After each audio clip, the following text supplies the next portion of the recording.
네, 지금 어제 재판부가 재판 초반부터 어떤 심증을 갖고 재판을 했던 것 아니냐 이런 논란도 지금 같이 불거지고 있습니다.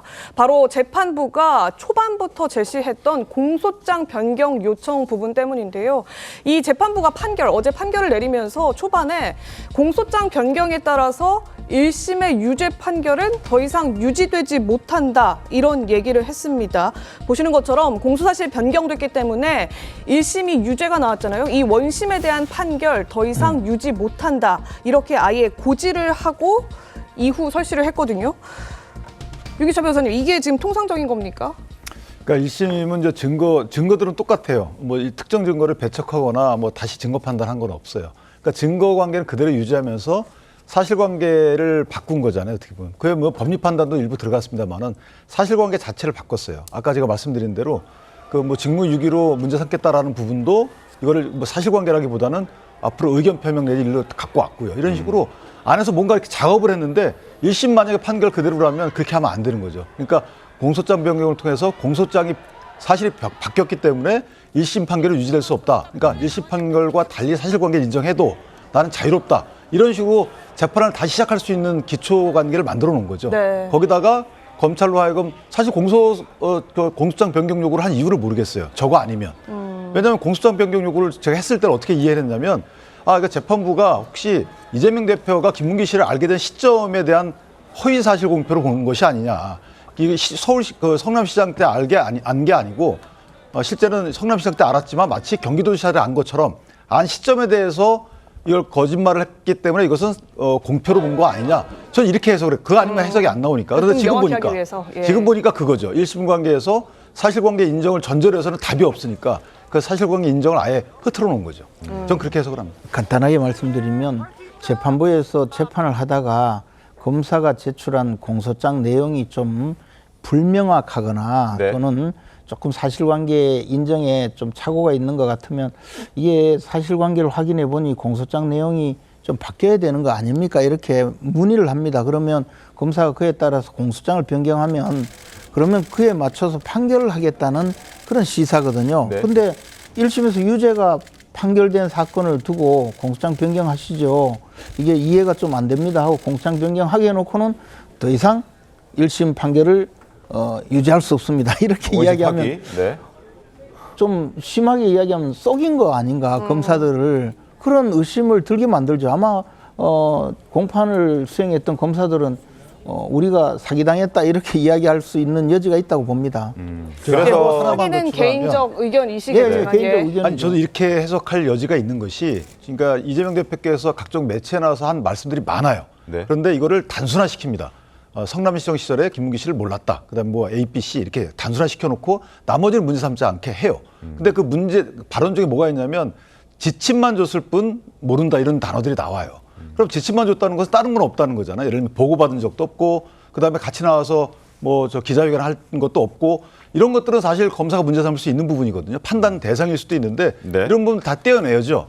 그러니까 떼어내게끔 공소장 변경 요구를 하죠. 그래서 그런 판단도 또는 오해도 가능할 정도의 재판부의 행위가 있었다. 저는 그렇게 봅니다. 자, 지금 무죄를 선고하기 위해서 공소장 변경을 요청했다라는 취지로 지금 설명을 해주고 계십니다. 여권에서 그런 목소리들이 많이 나오고 있고요. 그리고 이 때문에 여당에서는 재판부 성향을 지금 문제 삼고 있습니다. 권선동 원내대표, 윤상현 의원 목소리 들어보겠습니다. 상식을 가진 법관이라면은 이러한 판단을 내릴 수 없다고 봅니다. 그 판사들의 개인적인 성향이 직업적인 양심을 누르고 그런 개인적인 성향이 판결에 반영된 것으로 볼 수밖에 없습니다. 사법사의 치욕이다. 재판하신 세 분 최은정, 이해술, 정재호 이 정말 이 사법의 이 흑역사의 주역으로 이름을 올려야 될 지경입니다. 재판부의 면면을 한번 보여드리도록 하겠습니다. 1심을 뒤집은 2심 판사들은 누굴까요? 최은정 부장판사, 이해슬 부장판사, 정재호 부장판사, 대등 재판부입니다. 3명의 부장판사들이 돌아가면서 재판장을 맡고 그래서 결과를 도출해내는 대등 재판부입니다. 최은정 부장판사는 경북 포항 출신이고 이해슬 부장판사는 전남 순천 출신입니다. 정재호 부장판사는 광주 출신인데 우리법 연구회 출신이기도 합니다. 그리고 과거에 손준성 검사 고발 사주 의혹을 1심 유죄였던 것을 무죄로 바꿨고 최광욱 전 의원 같은 경우에는 유죄를 선고하기도 했었습니다. 많은 사람들의 관심이 집중되고 있습니다. 이들에 대해서 어떻게 좀 보셨습니까, 김재원 최고님? 이게요, 우리가 재판을 받으러 갈 때 지금처럼 판사 성향을 생각해야 되고 판사가 고향이 어딘지 이렇게 생각을 해야 되고 뭐 어떤 경우에 공수처가 서부지원에 찾아가서 영장을 받는 사태가 벌어지고 이렇게 됐을 때 국민들이 어떤 생각이 들겠습니까?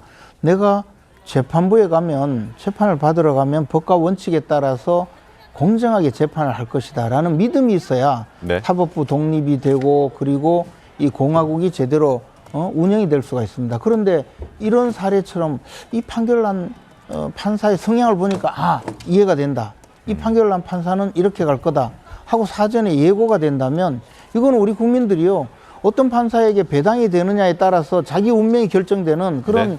불행한 국민과 불행한 사법부를 두게 되는 거거든요. 지금 이 상황이 지금 벌어지고 있어요, 현장에. 네. 사실은 이 재판에 대해서 저는 일주일 전부터 이상하다. 지금 뭐 이런 흉흉한 소문이 돈다. 사실은 뭐 여기 계시는 분들 다 알 겁니다. 어떤 소문이 돌았는지. 그리고 그에 대해서 저에게 걱정을 하면서 경고하고 알려준 분도 있고 심지어는 유튜브에 나와서 직접 이런 소문이 있는데 결코 이게 그냥 가서는 안 된다 하고 경고한 분도 있어요. 아주 유명한 유튜버 중에 법조인입니다. 그런 상황이 되어 있는데도 불구하고 결국은 그렇게 가버렸어요. 그러니까 지금 나와 있는 이 판사의 성향을 우리가 알아야 되는 것 자체가 우리나라 국민들은 굉장히 불행한 국민이고 또 우리나라에서 활동을 해야 되는 많은 분들은 앞으로 내가 좀 잘못되더라도 공정한 재판을 받을 가능성이 없다는 생각이 든다면 그것이야말로 이 나라 전체가 기반이 무너지는 일이라고 생각을 합니다. 네. 판사 여러분들도 한 번쯤은 자신이 어떤 판결을 하고 있는지 이제 좀 돌이켜봐야 할 때가 아닌가 생각을 합니다. 김평론가님 어떻게 들으십니까?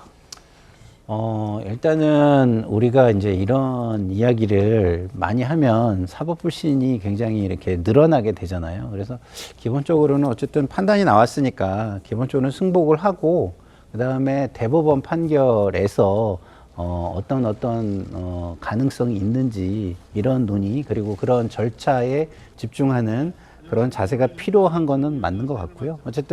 그렇지만 어쨌든 개인적인 어떤 의구심 뭐 이런 거는 좀 표명할 수 있죠. 그래서 저 공적으로는 승복의 문화를 만들어 가는데 공인들은 노력을 해야 된다 이런 말씀을 드리고 개인적으로는 저는 우려는 있어요. 우려는 뭐냐면 이런 거예요.